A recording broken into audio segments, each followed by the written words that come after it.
Okay, I hope we are now online. Welcome back, everybody. Konnichiwa.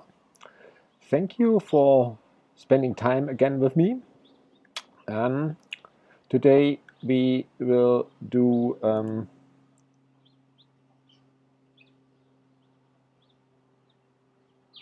I have to quick check that the video is running. We do the session 1.2. It's a basic session. We're talking about the Schnell CHP design, mechanical structure, and basic functions. Our topics today will be CHP design and equipment, the engine components, the pilot fuel system, the gas train air gas supply system, the charger intercooler system, the air temperature control for engine air, exhaust gas system, and heat transfer unit for heat recovering. Here are some definitions for shortcut. So the fuel pump unit for the light oil supply system is FPU. We have the common rail system for the injection technology, CR. We have the charger cooler system for the gas air mixture cooler, it's CAC. We have forward flow, FF, and return flow for RF. So both are used in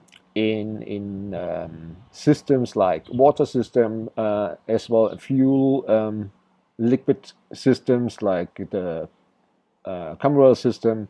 The next point will be the turbo compound, TC, and the programmable logic controller, PLC. So the PLC is the controller which have all functions of the PLC, of the CHP inside of the PLC. And the ECU, engine controller unit, controls the whole injection system of the common rail. This will be a further video, very deep, will be the turbo compound, TC, and the programmable logic into the material later on. We have here the schematic diagram of the CHP of Schnell. It starts here on the number 1 on the left top hand side with the pilot fuel supply system. So the light oil supply system with the fuel pump unit goes into the common rail system, into the cylinder head or injector cylinder head.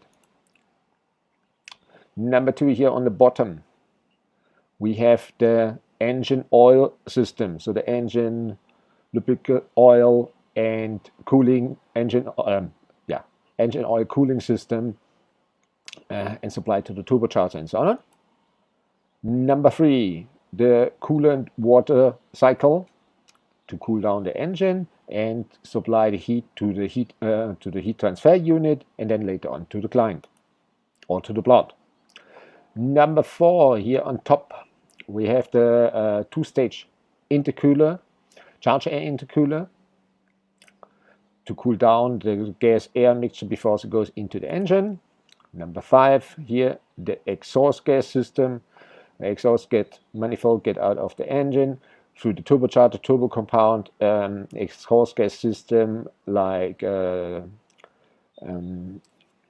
silencer and heat exchanger, and the second silencer out to the air. Number 6 is the gas supply system, so the gas train with mixture, turbocharger into the engine. And number 7, the air supply. So the air supply and the gas supply here get mixed, goes into the engine for combustion. So here we have a typical picture of the 6R20B of Schnell engine. We're talking about today about the engine. It's here in the center of the picture. Then we have the alternator on the right hand side which we transfer the mechanical energy from the crankshaft of the engine to the alternator, which is converted into electric energy. We have the injection system, what supplies the pilot fuel. We have the charge air cooler system here in front, what cools down the charge air. We have the engine controller board, unit board or cabinet here on the side of the alternator, and the fuel pump unit underneath the engine and mounted on the frame. So the other side of the CHP, we have here the big board, the power distributor cabinet, where we get the power from the alternator into the cabinet. The cabinet has protection functions for overcurrents, for overload, and as well there are the breakers for the synchronization to connect the alternator with the grid. Underneath the alternator we have the starter batteries. It's 2 times 12 volts, so 24 volt starter batteries supply the power to the starter on the other side to start the engine in the startup phase. As well, important, keep in mind, the starter battery are supplying voltage to the injection system, to the ECU as well.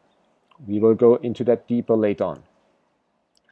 Then we have the exhaust gas system. We have here the exhaust gas manifold, turbocharger, the turbo compound, and then goes into the silencer and the exhaust gas heat exchanger. Okay, a more detailed overview on the front side of the engine. We have number 1 here, the air filter. Number 2, the air filter intake hood. Usually you don't have the hood. Here will be a separate system what supplies continuous temperature and airflow to the engine. We will go into that deeper later on. Here, number 3 is the turbocharger. The compressor housing here is this the aluminum housing on the left-hand side, and the turbine is on the right-hand side. Then we have number 4, the fuel rail, so the common rail. We have number 9, going here, it's the fuel level sensor of the fuel pump unit. Number 10, the waiting bin. That's I don't know, it's naming of from Schnell. The waiting bin actually measures first the volume of the fuel and converted and calculated that into weight, so kilogram per hour. We go into that deeper later on as well. Number 11, we have the starter, what gets supplied from the starter batteries underneath the alternator. Number 12, above the starter is the high pressure pump. The high pressure pump is the common rail high pressure pump for the fuel, for the diesel or light oil fuel. Number 13, here we have the oil sump, so the oil pan, where all the engine oil is in it. Number 14 is the fuel filter. We have 2 fuel filters which are connected to the high pressure pump of the common rail system to clean the fuel before using it. Then from number 15 we have the crankshaft breather. The crankshaft breather is very important. We will go into that in a separate video because it's very important for maintenance. The crankshaft breather actually is connected to the engine block and produce an underpressure in the engine block to prevent oil leakage in the engine. And the breather is connected like a suction under pressure in front of the turbocharger, as well to connect it to here number 22 to the oil mist separator. So the under pressure in the engine, we will suck out a little bit of oil fork, and the oil fork will then be separated here in the oil messer and goes back into the engine. Okay, then number 16. Okay, That's the frame of the engine. Number 7, we don't have it here on the listing. Usually it is a water pressure sensor, but it's not listed here. Number 18, it's the oil pressure sensor. This is the pressure sensor what measure the oil pressure of the engine. It's connected here to the oil pipe and the engine block. Number 19, charge air pressure sensor. That sensor is connected to the charge air comes into the engine. Number 20, rubber engine mounting. That's a rubber mounting between the engine and the frame to absorb or to reduce the vibration to the frame. Number 21, water to air charge air cooler. So the intercooler, the charge air cooler here in front of the engine. Okay, then jump over to the next slide. So now we have the backside of the engine. Let's start again from number 1. We have the TC41. It's not the turbo compound. TC41 is the exhaust gas turbocharger. It is the turbocharger here. Here we are talking about the compression area, and here the turbine area. That's the exhaust gas. That's the gas mixture area. Number 2, that's the gas mixture. Here on top is a connector that will be connected to the gas supply, and we have the air filter where we can get the air supply would get mixed into here before we reach the turbocharger and increase the pressure. Number 3, we have here the charge air pipe goes down to the charge air cooler. Number 4, we have here an oil filter. It's the oil filter on the oil cooler cover. The oil cooler cover is here, so the oil cooler is behind here. That's the filter to filter the oil before it runs through the oil cooler. Number 5, so yeah, we was talking about already the charge air cooler, the water to air charge air cooler. Number 6, the frame. Number 7, very important for maintenance and later information on other video as well, is the centrifugal filter here. This filter separates small particulates in the oil and can be cleaned manually, so we don't have to replace the filter, we can clean the filter. Number 8, here, oil drain cook. It's oil drain cook. This is connected to the engine pan or sump, where we can release the engine oil from the engine. Number 9, it's the oil level indicator. So this is like a glass tube which shows the level of the oil in the engine. It's very nice to see on that, and with the marks on it, that we can see during operation the oil level, and we can see on if the engine is on standby, we can see the oil level as well. So that works during operation as well. Number 10, we have the turbo compound. Here we have the exhaust gas flow go through the turbine here, what is connected with oil clutch, transfer the mechanical energy, so the gas flow into mechanical energy, and got connected here to the crankshaft, to the flywheel first, and then to the crankshaft, what helps to reduce or increase efficiency and use the power out of the exhaust. Number 11, we have here the power distributor cabinet with the wires. So number 12, the power wires code comes from the alternator, goes into the board or the cabinet through the breakers and the synchronization breakers into the grid. Number 13, rubber coupling. We have here a rubber coupling in between of the alternator and the engine. The rubber coupling is a coupling what fit in between an aluminium ring, and the rubber coupling have different function. One function is that they can absorb the vibration between the two equipments, like the engine and the alternator. And in case that there are too many problems of vibration or temperature, the rubber coupling is built that they can break. If they break, they prevent damages on the alternator or on the engine as well. So, but we have to focus on the coupling because we have to do maintenance on it. We will go into that deeper as well. So, and then we have here number 4.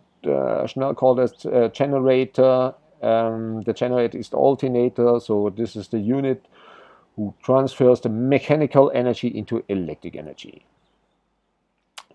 Okay, let's go into the can I put me okay, here's best, into the light oil fuel flow diagram. So we're going now into the fuel flow system.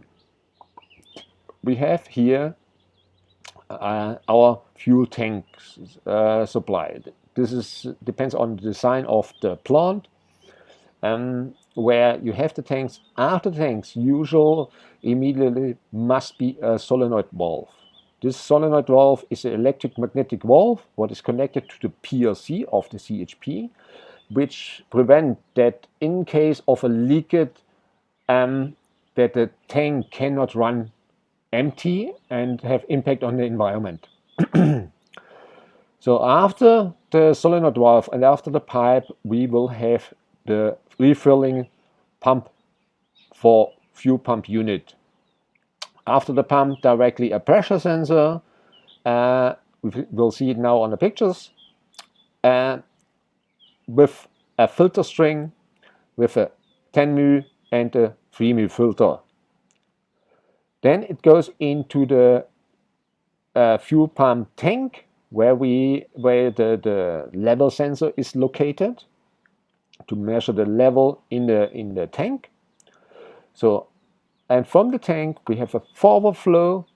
It's that one goes up to the conveyor system, and we have a return flow comes back into the tank. What the return flow, what is left from the high pressure pump or from the injectors, goes back into the tank.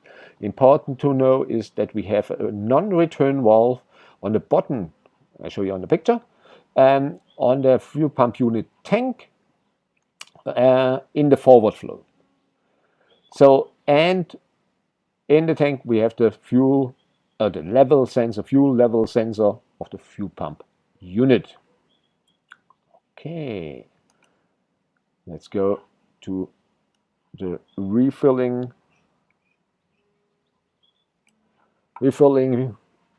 fuel pump. So we have here the refilling fuel pump. This pump sucks the fuel, the light oil fuel, from the tank through the filters.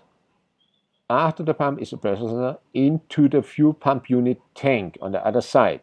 This is all mounted on the frame or underneath the engine. So we have the fuel.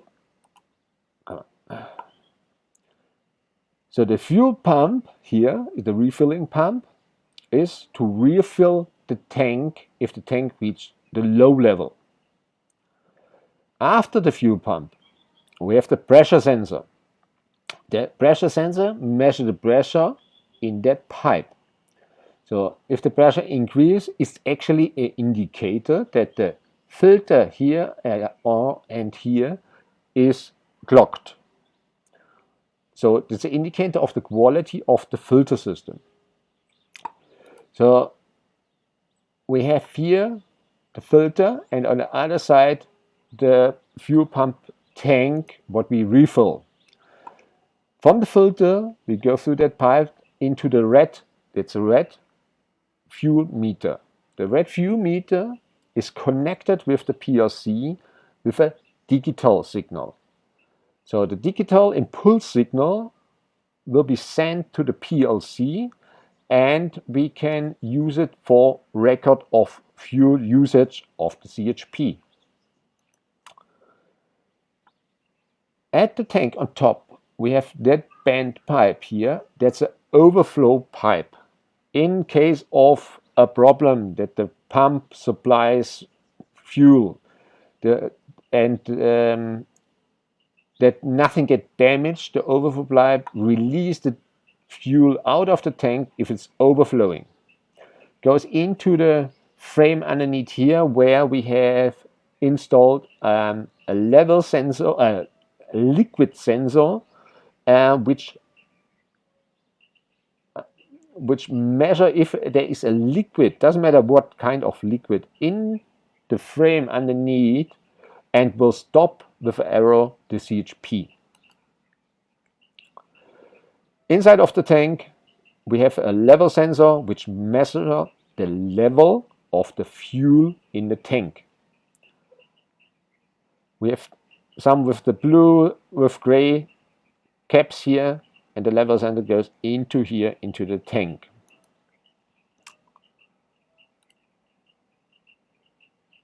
If the level is low, the refilling pump will start to refill the tank until it's reached a top level. So the refilling pump on the other side, what I was talking about, will refill through the filter, through the meter, into the tank until the level goes up and reaching our top level, top stop level. We have protection functions for low level and overfill in the tank as well. So that we not, if we go into that right now. We have a temperature sensor in the tank to measure the temperature of the fuel. This is important for the conversion and calculation of fuel usage. And here for this flexible hose, the metal flexible hose is the supply hose to the conveyor system with a non-return valve. So it's not on a picture here, but the non-return valve is on the bottom of the tank where the hose is connected. We will go into that problematic sometimes with the non-return valve later on a video as well. Okay, then let's switch to the next slide. We have here now the information about the function. This is a screenshot from I think one of the plants. First of all, the fuel pump unit is equal kPa in German. It's Kraftstoffpumpeinheit. So the fuel pump unit, that's why there's a missing translation here from Schnell. That's the same. The level will be measured in millimeter. So we have here the level of the fuel in the tank. How high is the diesel or light oil fuel? High or low? The temperature measurement is here. We need it later on to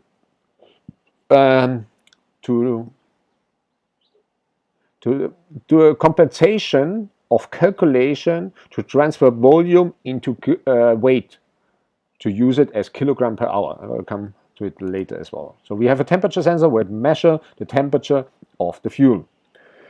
And the fuel volume change by time during operation will be later on with the correction or compensation of temperature converted into weight usage in kilogram per hour.